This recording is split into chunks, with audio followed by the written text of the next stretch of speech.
Hello friends, ये dictation मासिक पत्रिका से ली गई है। डिक्टेशन की गति रहेगी 80 शब्द प्रति मिनट। डिक्टेशन शुरू होगी 5 सेकंड बाद। इसमें कोई संदेह नहीं कि तकनीक ने जीवन को सरल और सुविधाजनक बना दिया है, लेकिन इसने हमें वास्तविकता से कितना दूर कर दिया है। अब यह अपने आसपास भी महसूस किया जाने लगा है और इस पर सोचने की जरूरत है। आज का युग डिजिटल क्रांति का युग है।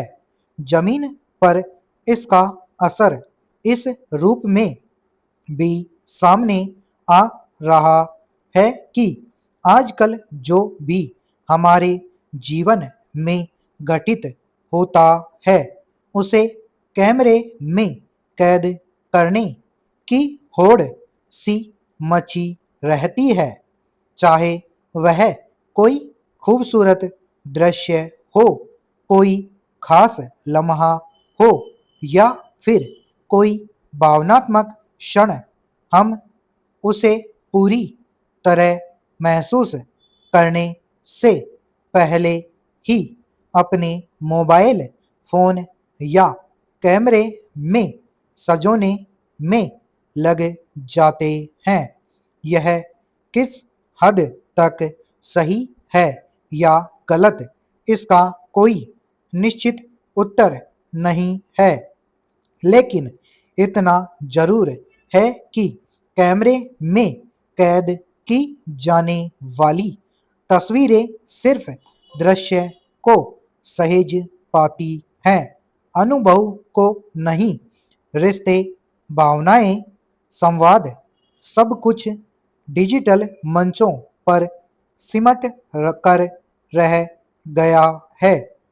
अब ऑनलाइन लोगों से जुड़ने में इतने व्यस्त हो गए हैं कि हमारे आसपास जो लोग वास्तव में हमारे साथ हैं उनकी अहमियत को नज़रअंदाज करने लगे हैं।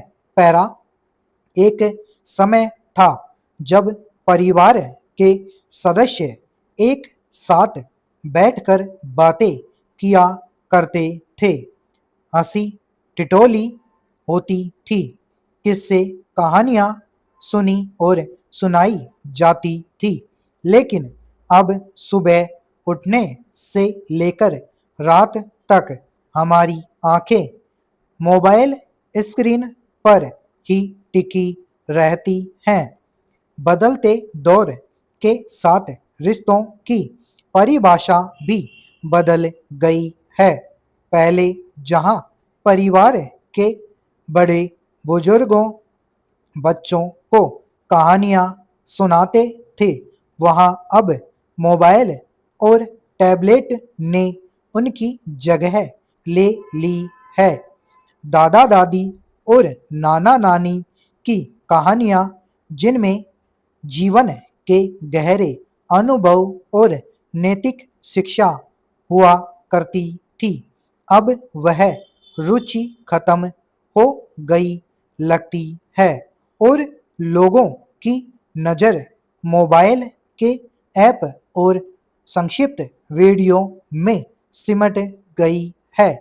बच्चे अब पबजी, टेम्पल रन की, फ्री फायर जैसे ऑनलाइन खेलों में इतने डूबे रहते हैं कि उन्हें असली दुनिया की कहानियों, परिवार की गर्मजोशी और इंसानी जज्बातों की पहचान ही नहीं रही। मगर बात सिर्फ बच्चों तक सीमित नहीं है। आज के युवा भी सोशल मीडिया, इंस्टाग्राम, फेसबुक और व्हाट्सएप में इतने मशगूल हो गए हैं कि उन्हें अपने परिवार और दोस्तों के साथ बिताए गए पल कम और ऑनलाइन टिप्पणियां और उस पर प्रतिक्रियाएं ज़्यादा महत्वपूर्ण लगती हैं।